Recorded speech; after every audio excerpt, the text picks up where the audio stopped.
আচ্ছা, তো আরেকটু আগে আমরা কি জানলাম সূক্ষ্মকোণিক ত্রিভুজ সম্পর্কে। আর এটা হচ্ছে তোমার কি ত্রিভুজ? স্থূলকোণী ত্রিভুজ। স্থূলকোণী কেন? কারণ এটার এই যে দেখো এখানে মূলত কয়টা কোণ আছে? তিনটা কোণ আছে। একটা হচ্ছে তোমার কোণ এ, এটা হচ্ছে তোমার সরি এটা এই লেখা না, এটা হচ্ছে তোমার এইচ লেখা, ঠিক আছে? এটা হচ্ছে তোমার এইচ জি কে। এই যে কোণটা এটা হচ্ছে তোমার কী কোণ?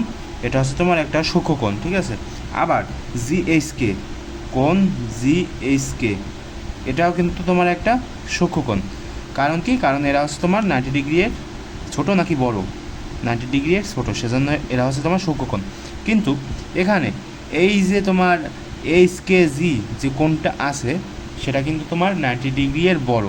তো যেহেতু এই কোণটা এইচ কে জি কোণটা হচ্ছে তোমার 90 ডিগ্রি এর বড়, সেজন্য আমরা এটাকে কি বলতে পারি বলো তো? এটা হচ্ছে তোমার একটা স্থূলকোণ। তো যেহেতু এটা স্থূলকোণ, তার মানে এই যে ত্রিভুজটা কি ভাই? ত্রিভুজটা হচ্ছে তোমার জিএসকে, অর্থাৎ তোমার জিএসকে এই ত্রিভুজটা হচ্ছে তোমার একটা কি ত্রিভুজ? স্থূলকোণী ত্রিভুজ। বুঝতে কি পেরেছো সবাই?